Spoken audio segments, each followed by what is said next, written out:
नमस्कार, good evening मेरे प्यारे साथियों। कैसे हैं आप सब लोग? आशा है कि आप सब लोग कुशल मंगल से होंगे और आप सबकी जो पढ़ाई है बहुत ही शानदार तरीके से चल रही होगी। आइए आप सब लोग जुड़ जाइए हमारे साथ इस सेशन में। आज जो है हम रेलवे का प्रैक्टिस सेट जीके का दूसरे नंबर का सॉल्व करने वाले हैं। जैसे कि पिछले वाले सेट में हमने 30 क्वेश्चन सॉल्व किए थे, इसी सीरीज को हम आगे बढ़ाते हुए आज दूसरे नंबर का सेट सॉल्व कर रहे हैं। तो आप सब लोग जुड़ जाइए हमारे साथ इस सेशन में। बहुत शानदार क्वेश्चन है और सारे के सारे प्रीवियस ईयर के क्वेश्चन हैं जो कि आपके पेपर में पूछे गए थे और आगे भी आने की संभावना है। तो आप जल्दी से इस क्लास को सभी लोगों को शेयर कर दीजिए और जल्दी से लाइक कर दीजिए। चलिए आइए अब हम इसकी शुरुआत करते हैं। तो आप लोग भी अपने पेन और कॉपी लेकर बैठें। तो देखिए आपका ये क्वेश्चन पहला आ गया है, तो आप सब लोग पढ़ के और इसका आंसर दें आप, है ना। तो हमारा क्वेश्चन है कि भारत में जनगणना की शुरुआत कब हुई थी? तो ऑप्शन है आपके 1871, 1872, 1873 या 1874। जिन भी मेरे प्यारे भाइयों को इसका आंसर पता है तो जल्दी से कमेंट करके आंसर दें, या फिर आप लोग जल्दी से आंसर दें इसका। तो देखिए भारत में जनगणना की शुरुआत कब हुई थी? तो आप बताओगे ये हुई थी सर आपकी 1872 में। भारत में जनगणना की शुरुआत कब हुई है मेरे भाई? तो आप बताओगे 1872 में इसकी शुरुआत हुई है। और अगर आपसे क्वेश्चन आता है कि भारतीय जनगणना का जनक किसे कहा जाता है? तो बताइए किस किस को क्वेश्चन पता है कि भारतीय जनगणना का जनक किसे कहा जाता है? तो आपका आंसर आएगा हेनरी वाल्टर। हेनरी वाल्टर को जो है भारतीय जनगणना का जनक कहा जाता है, क्योंकि इन्होंने 1830 में ढाका में जनगणना करवाई थी। 1830 में कहां पर? ढाका। ढाका कहां पर पड़ता है आपका? बांग्लादेश की राजधानी है। बांग्लादेश की राजधानी है ढाका, जहां पर इन्होंने 1830 में पहली बार नागरिक जनगणना करवाई थी। अब अगर हमारा क्वेश्चन आता है कि 1872 में जो जनगणना हुई थी वो किस किस समय हुई थी? तो 1872 में जनगणना जो हुई थी ब्रिटिश वायसराय जिनका नाम था लॉर्ड, आप बताइए क्या नाम था? तो आप बताओगे लॉर्ड मेयो के कार्यकाल में ये जनगणना हुई थी आपकी 1872 में। भारत की पहली जनगणना ये कब हुई थी आपकी? तो आप बताओगे भारत की पहली जनगणना थी। भारत की पहली जनगणना कब हुई? तो आप बताओगे 1872 में। किसके समय हुई थी? तो लॉर्ड मेयो के कार्यकाल में हुई थी। इतना अपन याद रखना। लेकिन अगर आपसे पूछ जाए कि ये 10 की जनगणना कराने का श्रेय किसे जाता है, तो हम यही लिखेंगे कि सर 10 की जनगणना यानी हर 10 वर्ष में जनगणना की जो काउंटिंग है, 10 की जनगणना का श्रेय किसे जाता है? तो आप बताओगे कि 10 की जनगणना कराने का जो श्रेय है वो लॉर्ड रिपन को जाता है।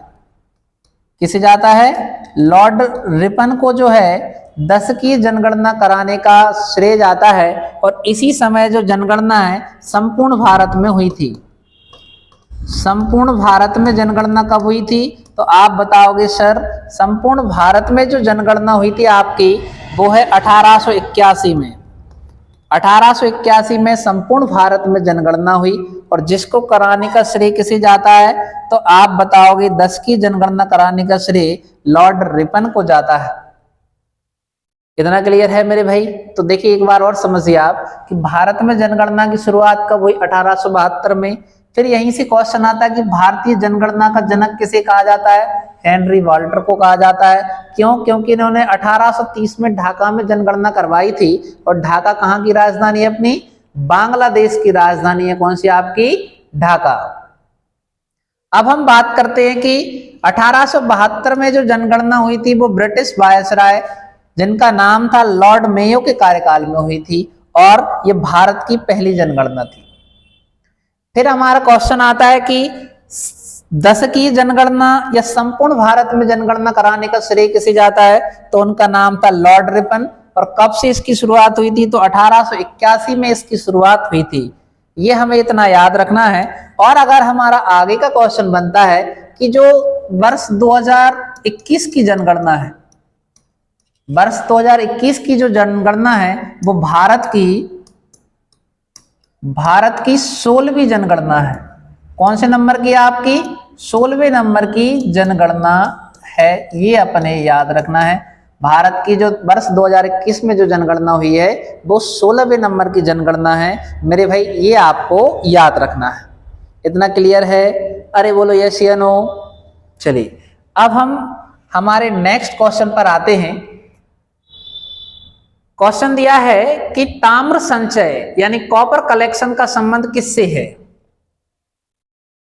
तो जिन भी मेरे प्यारे भाइयों को आंसर पता है तो वो जल्दी से इसका आंसर दें कि ताम्र संचय का संबंध किससे है।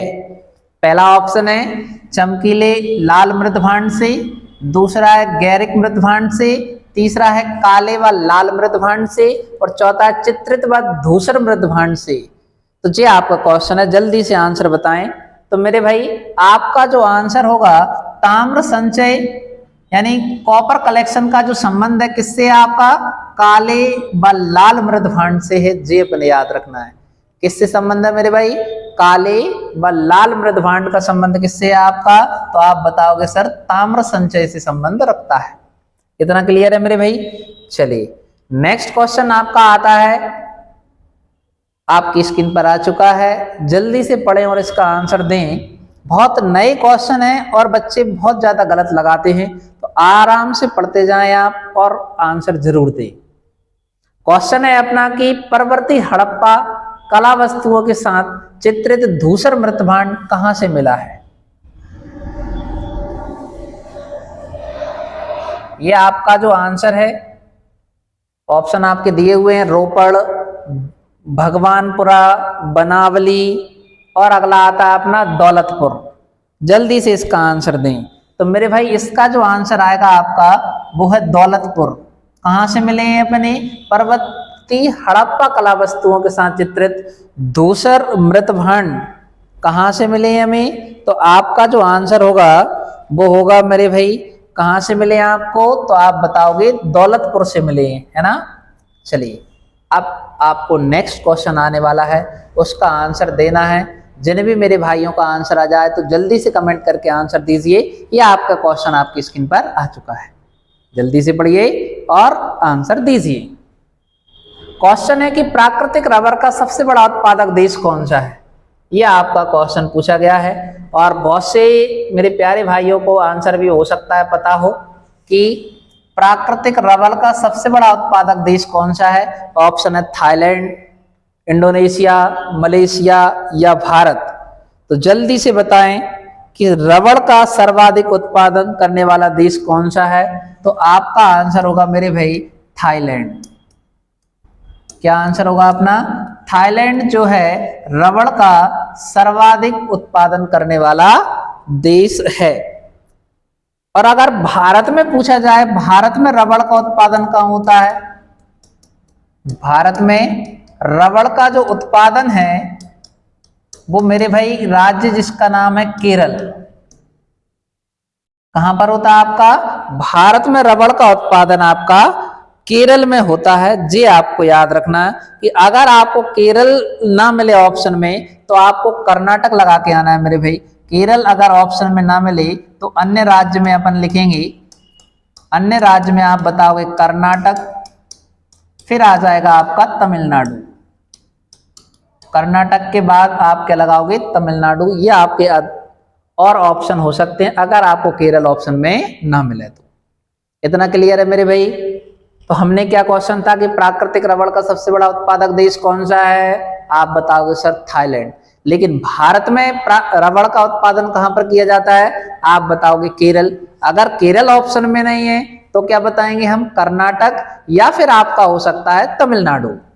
क्लियर है मेरे भाई। अब नेक्स्ट क्वेश्चन आने वाला है तो आप सब लोगों को जल्दी से आंसर देना है मेरे भाई। देखिए ये क्वेश्चन आपकी स्क्रीन पर आ गया है, जल्दी से पढ़ें और आंसर दें।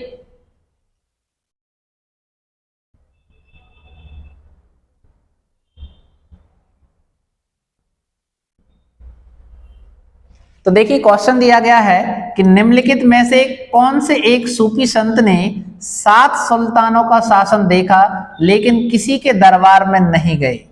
ऐसे कौन थे जिन्होंने शासन तो सबका देखा है लेकिन दरबार में किसी के भी नहीं गए। ऑप्शन था कुतुबुद्दीन बख्तियार काकी, दूसरा बाबा फरीदुद्दीन चिश्ती, तीसरा था नसीरुद्दीन चिराग, शेख निजामुद्दीन औलिया। तो बताइए क्या आपका आंसर होगा। तो आपका जो आंसर है मेरे भाई वो हो जाएगा आपका शेख निजामुद्दीन औलिया। शेख निजामुद्दीन औलिया ने अपने जीवन काल में 7 सुल्तानों का शासन देखा लेकिन वो किसी भी के दरबार में नहीं गए। लेकिन आपसे क्वेश्चन पूछा जाता कि इनके प्रमुख शिष्य कौन थे, निजामुद्दीन औलिया के शिष्य कौन थे। इनके जो शिष्य थे उनका नाम था शेख सलीम। क्या नाम था मेरे भाई, शेख सलीम उनका नाम था। अगर आपका ये ऑप्शन में ना मिले शेख सलीम के बाद या पूरा नाम है शेख सलीम चिश्ती, पूरा नाम क्या है शेख सलीम चिश्ती, ऑप्शन में ना मिले तो आपको नाम मिल सकता अमीर खुसरो। नाम तो सुना ही होगा आपने, अमीर खुसरो। और अगर अमीर खुसरो आपको ऑप्शन ना मिले तो आपको नाम मिलेगा अमीर हसन। अमीर हसन। एक और क्वेश्चन बनता है कि किसने किससे कहा था कि दिल्ली अभी दूर है। मेरे भाई जिनको भी आंसर पता है वो कमेंट करके आंसर दें कि दिल्ली अभी दूर है किसने और किससे कहा था, है ना। निजामुद्दीन औलिया ने किससे कहा था कि साहब दिल्ली अभी दूर है। ये आपका आंसर है, कमेंट करके आपको आंसर देना है इस क्वेश्चन का। तो हमारा क्वेश्चन था कि ऐसा कौन सा सूफी संत थे जिन्होंने 7 सुल्तानों का शासन देखा लेकिन फिर भी किसी के दरबार में नहीं गए। तो आपका आंसर होगा शेख निजामुद्दीन औलिया। कौन थे आपके, शेख निजामुद्दीन औलिया आपका आंसर होगा। इतना क्लियर है मेरे भाई। चलिए अब हमारा नेक्स्ट क्वेश्चन आता है और जल्दी से आंसर दें आप इसका। क्वेश्चन है कि सिक्कों का प्रादुर्भाव सर्वप्रथम किस शताब्दी ईसा पूर्व में हुआ था। यानी सबसे पहले जो है सिक्कों का प्रचलन कब शुरू हुआ था। तो आपका आंसर आएगा सर 4वीं शताब्दी में सिक्कों का प्रचलन चालू हो गया था। ये आपको आंसर बताना, कहीं कहीं आंसर आपको 6वीं शताब्दी मिलेगा लेकिन 6वीं शताब्दी आंसर नहीं लगाना है।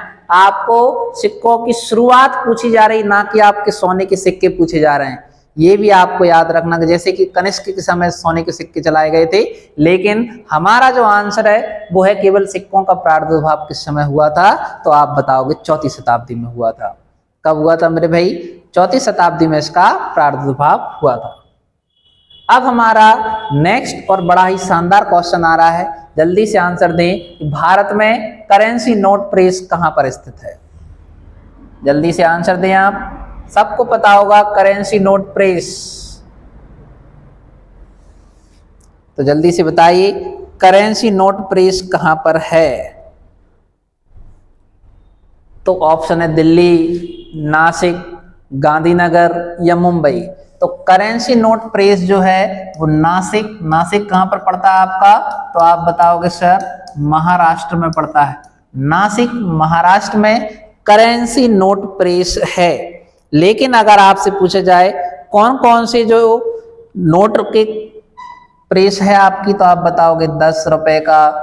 और कौन कौन सा नोट है 10, 50, 100, 500, 10, 50, 100 के नोट और 500 के नोट, ये प्रेस यानी छापे जाते हैं यहाँ पर।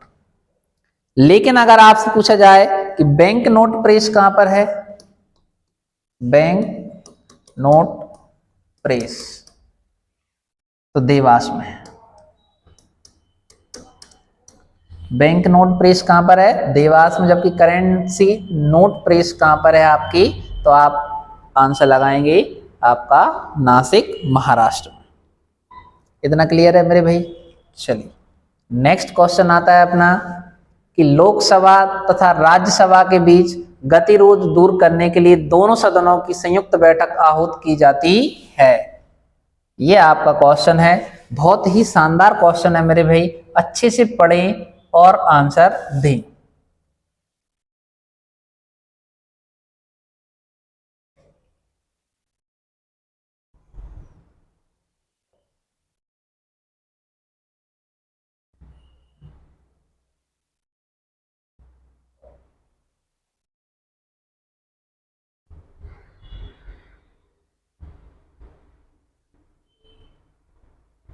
तो देखिए हमारा क्वेश्चन था कि लोकसभा तथा राज्यसभा के बीच गतिरोध दूर करने के लिए दोनों सदनों की संयुक्त बैठक आहूत की जाती है, क्यों? तो आंसर होगा आपका साधारण विधेयक के पारित होने के दौरान। अगर विधेयक पारित हो जाता है कि हमें दोनों को साथ में बुलाना है तो फिर साथ में बुला सकते हैं, इसलिए आंसर होगा साधारण विधेयक के पारित होने के दौरान। ऑप्शन नंबर केवल फर्स्ट ऑप्शन सही होगा, यानी वित्त विधेयक के पारित होने के दौरान, ये तो आंसर गलत है। तीसरा है संविधान संशोधन विधेयक पारित होने के दौरान, ये भी आपका गलत है। तो आपका आंसर होगा केवल फर्स्ट ऑप्शन, है ना। चलिए नेक्स्ट क्वेश्चन आता है, बहुत इंपॉर्टेंट क्वेश्चन है, प्रोजेक्ट सीवर्ड क्या है? तो बताएं आप लोग प्रोजेक्ट सीवर्ड क्या है। तो पहला ऑप्शन है पक्षी विहार, दूसरा ऑप्शन है नौसैनिक अड्डा, तीसरा है गायों का संरक्षण, चौथा ऑप्शन है आपका समुद्री जीवों का संरक्षण। तो बताएं सीवर्ड क्या है? तो देखिए आपका जो आंसर आएगा प्रोजेक्ट सीवर्ड क्या है, तो प्रोजेक्ट सीवर्ड का जो आंसर होगा आपका वो होगा बी ऑप्शन।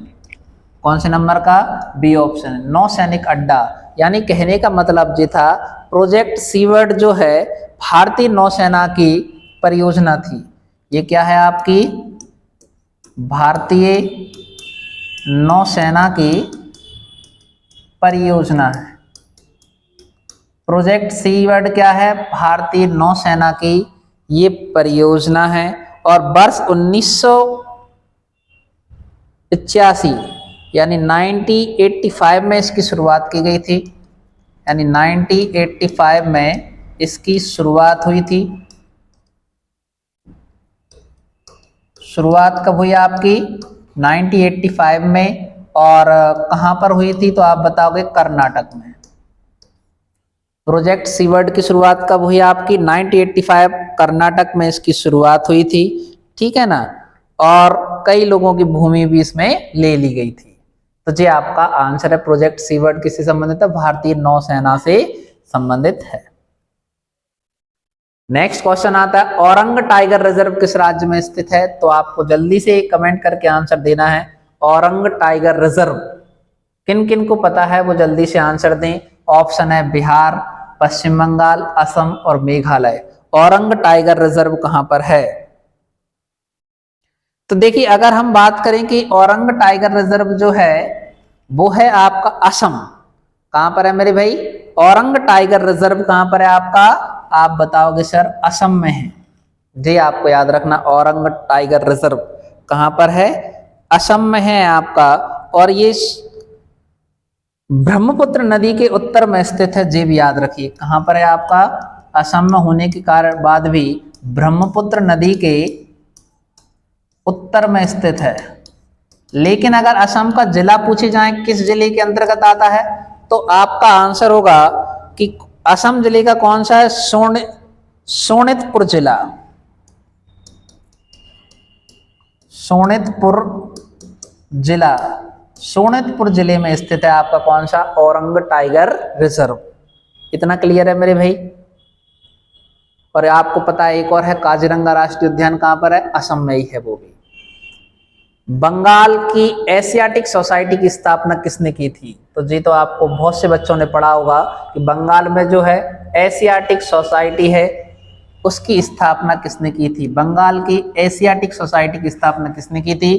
पहला ऑप्शन है राजा राम मोहन राय, दूसरा है सर विलियम जोन्स, तीसरा है डब्ल्यू हंटर दूसरी और तीसरा है, चौथा है विलियम बेंटिक। तो जल्दी से बताइए एशियाटिक सोसाइटी की स्थापना किसने की थी? तो आप बताओगे सर विलियम जोन्स ने। किसने की थी मेरे भाई? सर विलियम जोन्स ने एशियाटिक सोसाइटी की स्थापना की थी। और कब की थी? तो 15 जनवरी, डेट जरूर याद रखना है मेरे भाई, 15 जनवरी 1784 को इसकी स्थापना हुई थी। 1784, 15 जनवरी 1784 को आपकी एशियाटिक सोसाइटी की स्थापना हुई थी। और किसने की थी? सर विलियम जोन्स ने की थी। कहां पर की थी? पश्चिम बंगाल में। इतना क्लियर है मेरे भाई? चलिए नेक्स्ट क्वेश्चन आ गया, बहुत शानदार, बहुत अच्छा क्वेश्चन है और ज्यादातर सभी बच्चों को इसका आंसर भी पता होगा। तो देखते हैं कौन कौन जल्दी से कमेंट करके आंसर देते हैं मेरे भाई। कि भारत के संविधान के किस अनुच्छेद में अस्पृश्यता यानी छुआछूत का वर्णन किया गया है? अस्पृश्यता मतलब आप बताओगे छुआछूत। छुआछूत का वर्णन किया गया है तो आपको पता है मेरे भाई, आंसर होगा आपका अनुच्छेद 17। अनुच्छेद 17 में जो है अस्पृश्यता यानी छुआछूत का वर्णन किया गया है। नेक्स्ट क्वेश्चन है, बड़ा ही शानदार क्वेश्चन है, आप पढ़ें इसको और जल्दी से आंसर दें। क्वेश्चन है कि संविधान की प्रस्तावना को निम्नलिखित में से किस संविधान संशोधन के अंतर्गत संशोधित किया गया था? आपसे पूछा गया कि संविधान की जो प्रस्तावना है उसे किस संविधान संशोधन के तहत संशोधित किया गया था, कब इसमें परिवर्तन किया गया है, ये आपका क्वेश्चन है, आपको बताना है। तो हम बताते हैं कि आपका जो आंसर है वो है 42वां संविधान संशोधन। कौन सा है? 42वां संविधान संशोधन। अब बात तो ये आती है कि 42वां संविधान संशोधन हुआ कब था? तो आप बताओगे 1976 1976 में 42वां संविधान संशोधन हुआ, जिसके तहत प्रस्तावना में कुछ चीजें जोड़ी गई। कौन कौन सी चीजें जोड़ी गई थी? तो जिनमें अपना सबसे पहले आता है, आपके जोड़े गए थे समाजवाद, पंथ निरपेक्ष। कौन कौन से शब्द जोड़े गए थे आपके? समाजवाद, पंथ निरपेक्ष या धर्म निरपेक्ष। अगला था राष्ट्र की अखंडता। एक और कौन सा शब्द जोड़ा गया है? राष्ट्र की अखंडता। ये शब्द जोड़े गए हैं, यानी समाजवाद, सबको समाज में मिलजुल कर रहना चाहिए, पंथ निरपेक्ष या धर्म निरपेक्ष, सभी धर्मों को समान महत्व देना चाहिए। और अगला राष्ट्र की अखंडता, कोई भी राष्ट्र की एकता को नहीं भंग कर सकता है। ये आपके शब्द जोड़े गए थे उसमें। और किसकी आयोग की सिफारिश थी? तो सरदार स्वर्ण सिंह, आपको याद रखना, स्वर्ण सिंह आयोग की सिफारिश पर इसे लागू किया गया था। संशोधन किसके द्वारा हुआ था? स्वर्ण सिंह समिति, स्वर्ण सिंह समिति की सिफारिश थी। तो ये भी आपको याद रखना, किसकी सिफारिश पर यह संशोधन हुआ था? तो स्वर्ण सिंह समिति की सिफारिश पर संशोधन हुआ और 42वां संविधान संशोधन हुआ, जिसमें प्रस्तावना में परिवर्तन किया गया था। इतना क्लियर है मेरे भाई? चलिए अब हम पढ़ते हैं, नेक्स्ट क्वेश्चन आता है हमारा, जल्दी से पढ़ें, संविधान का ही क्वेश्चन है और आंसर दें।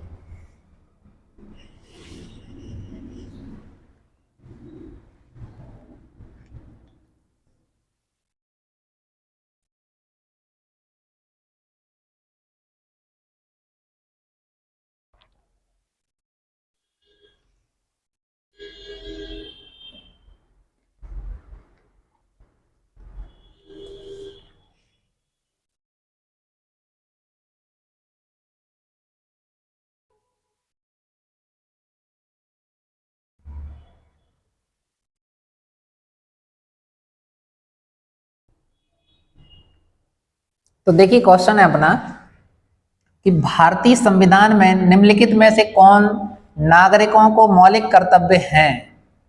नागरिकों का या के मौलिक कर्तव्य कौन कौन से हैं? तो सबसे पहला दिया, अपनी मिश्रित संस्कृति की समृद्ध विरासत का संरक्षण करना। दूसरा है कमजोर वर्गों का सामाजिक अन्याय से रक्षा करना। तीसरा है वैज्ञानिक मनोवृत्ति अथवा शोध भावना का विकास करना। चौथा है व्यक्तिक एवं सामाजिक गतिविधियों के सभी क्षेत्रों में उत्कृष्ट प्रदर्शन के लिए प्रयत्नशील रहना। निम्नलिखित में से कौन सा कोट सही उत्तर देने के लिए है? तो ये आपका क्वेश्चन दिया गया है, तो जिन भी भाइयों का आंसर है वो आंसर दें। तो देखिए इसका जो आंसर है वो ऑप्शन है सी नंबर, यानी कहने का मतलब ये है फर्स्ट ऑप्शन अपनी मिश्रित संस्कृति समृद्ध विरासत का संरक्षण करना, जो भी मिलजुल कर रह रहे हैं उनकी रक्षा करना है। कमजोर वर्गों का सामाजिक अन्याय से रक्षा करना, जी गलत है आपका। अगला है वैज्ञानिक मनोवृत्ति अथवा शोध का विकास करना, जी तो आपका उद्देश्य है।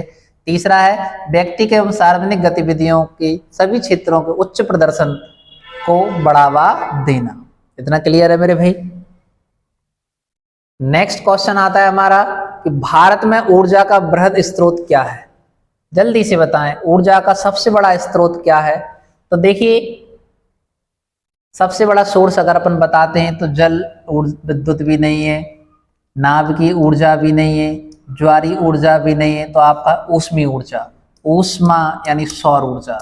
आप जानते हैं आज सबसे ज्यादा सोलर पैनल लगाए जा रहे हैं।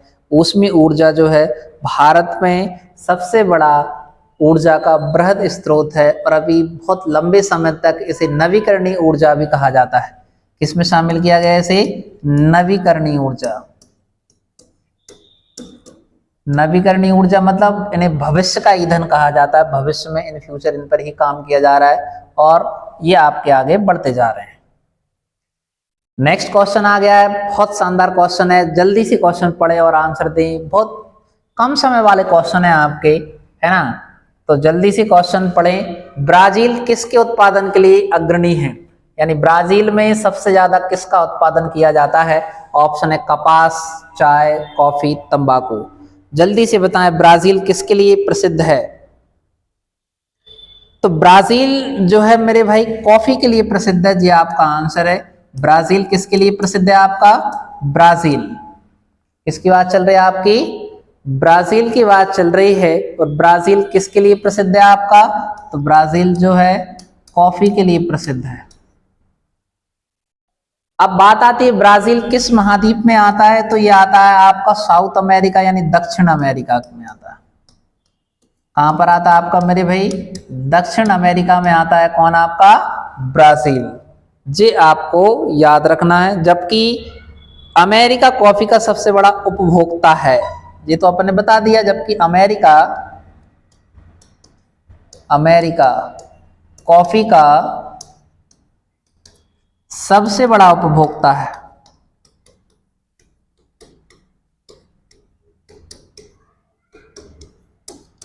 कॉफी का सबसे बड़ा उपभोक्ता कौन है आपका? अमेरिका। जबकि सबसे ज्यादा उत्पादन कहां पर होता है? ब्राजील में होता है।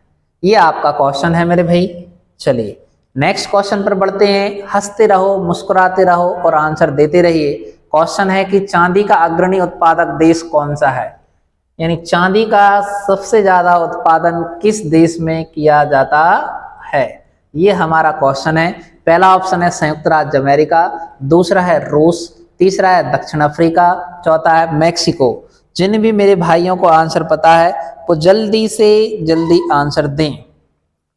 तो देखिए अगर आपसे पूछा जाता है चांदी का सबसे बड़ा अग्रणी उत्पादक देश कौन सा है, तो आपका आंसर होगा मैक्सिको।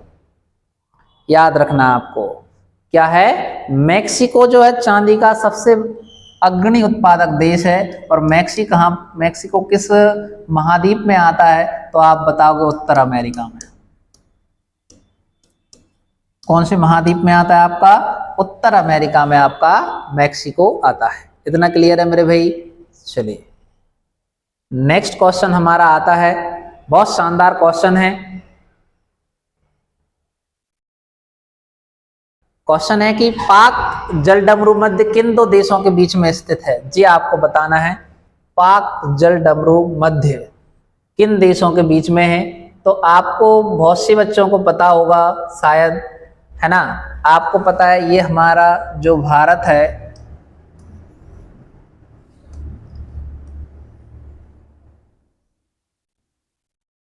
अब भारत के यहां पर है आपका श्रीलंका, कौन सा देश है आपका? श्रीलंका। तो भारत और श्रीलंका के मध्य जो पंबन द्वीप है यही आपका कहलाता है पाक जल डमरू मध्य। पाक जल डमरू मध्य, जिसे पाक स्ट्रेट के नाम से जाना जाता है, ये भारत और श्रीलंका के बीच में स्थित है। यानी हमारा आंसर फर्स्ट ऑप्शन हो जाएगा। इतना क्लियर है मेरे भाई? जल्दी से आप कमेंट करके आंसर दीजिए। आप सब लोग रेडी हैं या नहीं? आगे बढ़े, जल्दी से बताइए, फिर अपन आगे बढ़ते हैं। मजा आ रहा है ना? बहुत इंपॉर्टेंट क्वेश्चन है आपके, और आपका धीरे धीरे जीके कवर भी हो जाएगी आपकी सारी।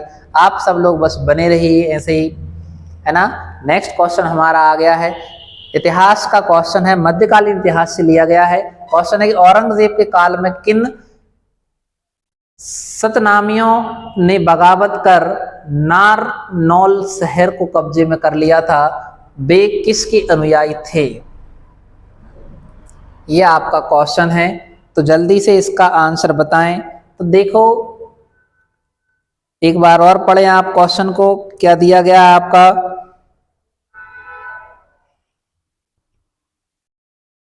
हमारा क्वेश्चन था कि औरंगजेब के काल में किन सतनामियों ने बगावत कर नारनौल शहर को कब्जे में कर लिया था, और वे सब किसके अनुयायी थे? तो आपका आंसर होगा वे सभी दादू के अनुयायी थे। किसके अनुयायी थे? दादू। इतना आपको याद रखना है, गुरु नानक मत लगा देना भूलकर आंसर, है ना मेरे भाई। चलिए नेक्स्ट क्वेश्चन है आपका, आपकी स्क्रीन पर आ गया है कि निम्नलिखित में से कौन सा सम्मिलित नहीं है? पहला ऑप्शन है भूगोल का क्वेश्चन आ गया मेरे भाई। अब किसका क्वेश्चन है? ज्योग्राफी का क्वेश्चन दिया गया है आपका कि पर्वत अवरोध के कारण आर्द्रता युक्त पवनों द्वारा वर्षा उच्च वर्षा कहलाती है या उच्च वर्षा करते हैं। दूसरा है वायु राशि की लंबवत गति से जनित वर्षा पर्वतीय वर्षा कहलाती है। तीसरा ऑप्शन है उष्ण एवं आर्द्र वायु राशि के शीतल वायु राशि के ऊपर उठ जाने के कारण जनित वर्षा चक्रवर्ती वर्षा कहलाती है। ठीक है। चौथा ऑप्शन दिया है वह क्षेत्र जो आर्द्रता युक्त पवनों से पर्वत की स्थिति के कारण कम प्रभावित होता है वृष्टि छाया प्रदेश कहलाता है। ये आपका क्वेश्चन है, तो आंसर बताएं क्या है इसका। तो मेरे भाई अगर हम इसका आंसर बताते हैं तो वो है आपका कि देखिए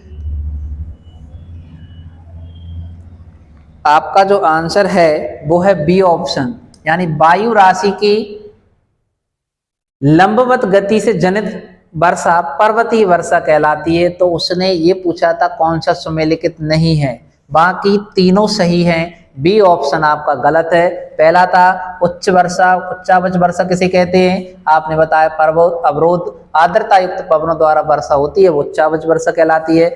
दूसरा था कि चक्रवर्ती वर्षा किसे कहते हैं? चक्रवाती वर्षा, यानी उष्ण एवं आर्द्र वायु राशि है, शीतल वायु राशि से ऊपर उठकर यानी गर्म हवाएं आती हैं और इधर से ठंडी हवाएं आती हैं, आपस में मिलती हैं और आपका चक्रवात बनता है और बारिश होती है। अगला है आपका वृष्टि छाया प्रदेश, पवनों के कारण पर्वतों की स्थिति बीच में आ जाती है जिसके कारण पर्वतों के पीछे बारिश नहीं हो पाती, उसे ही वृष्टि छाया प्रदेश कहा जाता है।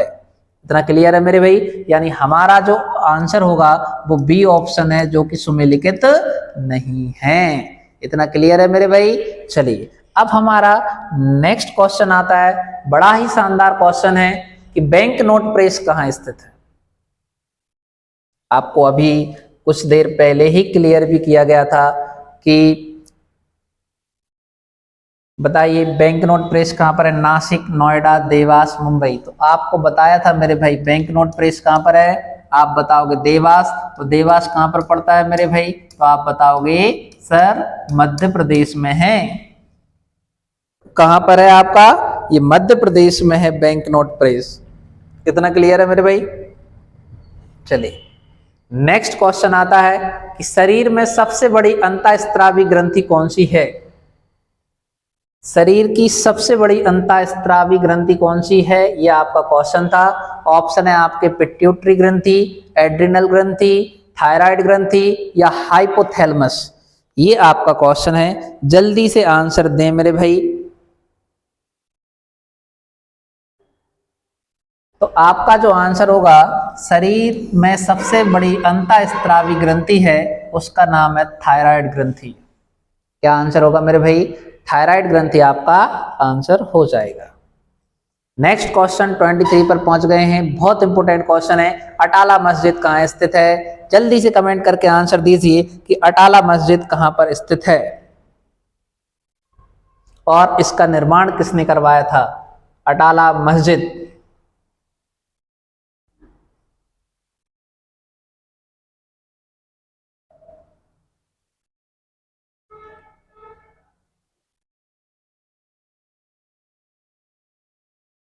तो देखिए, अगर हम बात करें कि अटाला मस्जिद कहाँ पर है, तो आपका जो आंसर होगा मेरे भाई, अटाला मस्जिद। अटाला मस्जिद है आपकी जौनपुर में। कहाँ पर है मेरे भाई? अटाला मस्जिद जौनपुर में है। यानी अटाला मस्जिद का निर्माण किसने करवाया था?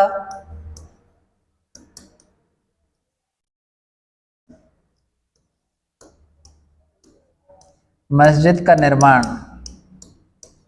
तो बताओ अटाला मस्जिद का निर्माण किसने करवाया था? तो आप बताओगे अटाला मस्जिद का जो निर्माण है इब्राहिम शाह ने किया था।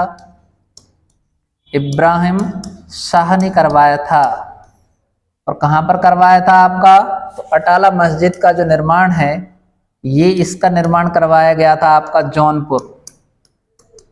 और जौनपुर कहाँ पड़ता है आपका? उत्तर प्रदेश में पड़ता है। ये आपको याद रखना है। अटाला मस्जिद का निर्माण कहाँ पर करवाया गया था? जौनपुर, उत्तर प्रदेश। कब करवाया था? 1408 में करवाया था। ये आपको डेट भी याद रखना। 1408 ईस्वी में अटाला मस्जिद का निर्माण करवाया था। किसने करवाया था? आप बताओगे इब्राहिम शाह ने। कहाँ पर करवाया था? जौनपुर, उत्तर प्रदेश में करवाया था। और ये ऐसा बताया जाता है कि इसमें मीनारें नहीं है, जो कि एक आमतौर पर मस्जिद में होती है। नेक्स्ट क्वेश्चन आता है हमारा कि पौधे किस रूप में नाइट्रोजन ग्रहण करते हैं। बहुत इंपॉर्टेंट है, बायोलॉजी का क्वेश्चन आ गया आपका, है ना। ऐसे ही मिक्स क्वेश्चन पेपर में आते हैं, क्वेश्चन बदलते रहते हैं, आपको बड़ा मजा आएगा पढ़ने में। बताइए पौधे किस रूप में नाइट्रोजन ग्रहण करते हैं? जल्दी से दें इसका आंसर कि पौधे किस रूप में नाइट्रोजन ग्रहण करते हैं। पहला ऑप्शन है nitrate, nitrogen, nitrite, nitrogen oxide. तो हमारा आंसर होगा मेरे भाई, पौधे किस रूप में नाइट्रोजन ग्रहण करते हैं? नाइट्रेट के रूप में वो आपका ग्रहण करते हैं। नेक्स्ट क्वेश्चन आता है हमारा कि किस विधि से पृथ्वी की आयु का परिकलन किया जाता है। किस विधि से पृथ्वी की आयु का परिकलन किया जाता है? पहला ऑप्शन है कार्बन डेटिंग, दूसरा है यूरेनियम डेटिंग, तीसरा है परमाणु घड़ी, चौथा है जैव वैज्ञानिक घड़ी। जल्दी से इसका आंसर दीजिए, फिर हम आगे बढ़ते हैं। तो देखिए, अगर आपसे पूछा जाए कि किस विधि से पृथ्वी की आयु का परिकलन किया जाता है, तो आपका आंसर होगा यूरेनियम डेटिंग। क्या है आपका? यूरेनियम डेटिंग के द्वारा पृथ्वी की आयु का आकलन किया जाता है, जबकि कार्बन डेटिंग के द्वारा जो भी हमें वस्तुएं मिलती उनकी उम्र का पता लगाया जाता है कि ये कितने उम्र पुरानी होंगी। कार्बन डेटिंग विधि, जैसे कोई अवशेष मिले उनसे उनका समय पता पड़ जाता है कितने साल पुराना होगा। इतना क्लियर है मेरे भाई। नेक्स्ट क्वेश्चन आता है कि संपत्ति के मूल अधिकार को किस संविधान संशोधन विधेयक द्वारा समाप्त किया गया था। आपको पता है हमारे पहले मौलिक अधिकार यानी जो फंडामेंटल राइट थे वो 7 थे। आज वर्तमान में हमारे 6 मौलिक अधिकार बचे हैं। 7वां जो मौलिक अधिकार था, संपत्ति का अधिकार था, उसे हटा दिया गया है। अब जब हटा दिया गया है तो अब बताओ किस संविधान संशोधन के द्वारा उसे हटाया गया था। ये आपका क्वेश्चन है मेरे भाई। जिन भी मेरे प्यारे भाइयों को आंसर पता है वो जल्दी से कमेंट करके आंसर दीजिए।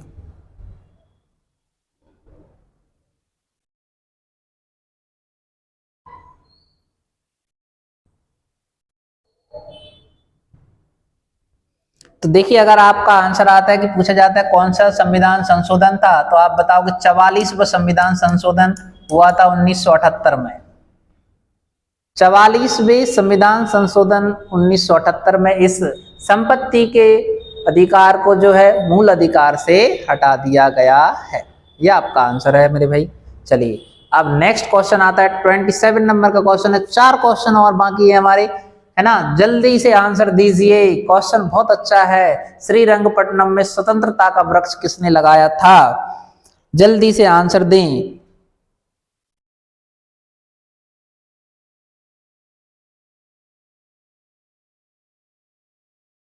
क्वेश्चन है कि श्रीरंगपट्टनम में स्वतंत्रता का वृक्ष किसने लगाया था? तो आपका आंसर होगा मेरे भाई टीपू सुल्तान। किसने लगाया था? टीपू सुल्तान ने ही स्वतंत्रता का बीज डाला था। यानी फ्रांस एवं मैसूर के मैत्री संबंध का प्रतीक श्रीरंगपट्टनम हुआ, जो कि स्वतंत्रता का बीज डाला गया था। आपका यह जैकोबियन क्लब का सदस्य भी बना था। टीपू सुल्तान ने 1882 में मैसूर की गद्दी पर बैठा था। ये भी याद रखना, टीपू सुल्तान जो है मैसूर की गद्दी पर बैठा था।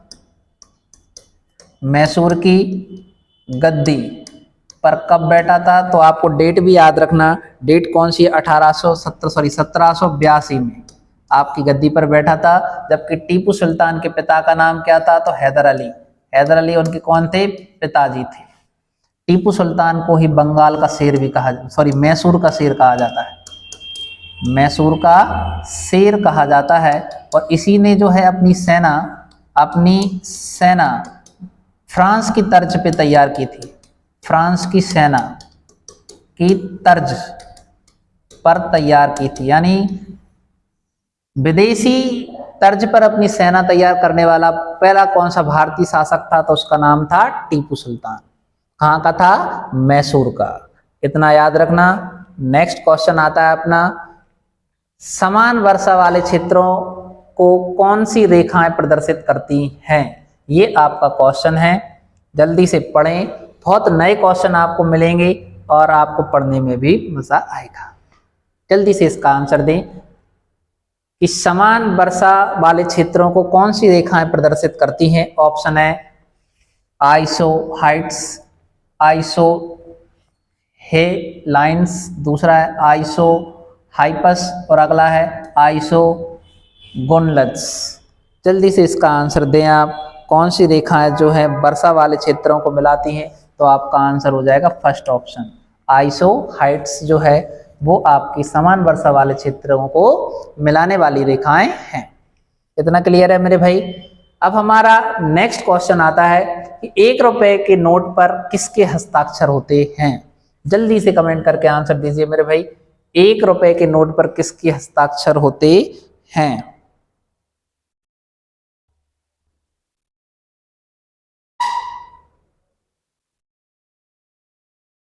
तो देखिए, आपको पता है कि 1 रुपए का जो नोट है,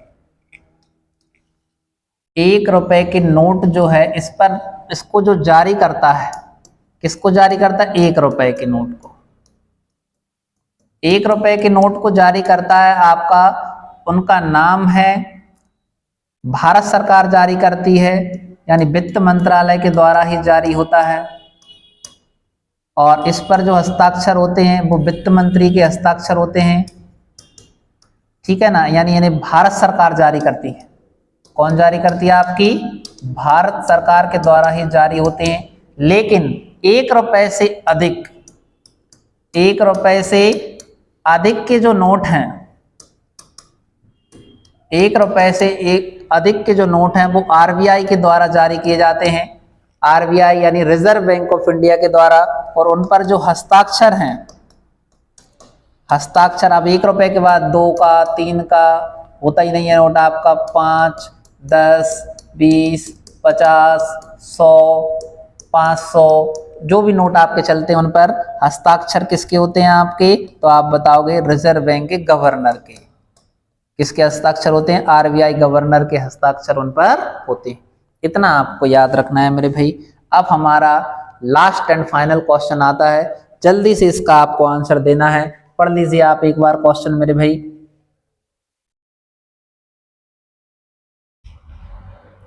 क्वेश्चन है कि रेलवे अंचलों के लिए संसद सदस्यों की परामर्शदात्री समिति का गठन किया जाता है। किसके द्वारा? भारत के राष्ट्रपति के द्वारा, रेल मंत्रालय द्वारा, संसदीय कार्य मंत्रालय द्वारा या रेलवे बोर्ड द्वारा। ये आपका आंसर है। जल्दी से आपको आंसर देना है। तो आपका जो आंसर होगा मेरे भाई संसदीय कार्य मंत्रालय द्वारा जो है रेलवे अंचलों के लिए संसद सदस्यों की परामर्शदात्री समिति का गठन किया जाता है। तो मेरे भाई आशा है कि आप सबको यहाँ तक के क्वेश्चन समझ में आए होंगे। आज फिर हमने दूसरा सेट जीके का सॉल्व कर लिया है और जिसमें पिछले बार टेस्ट की भांति इस बार भी हमने 30 क्वेश्चन सॉल्व कर लिए।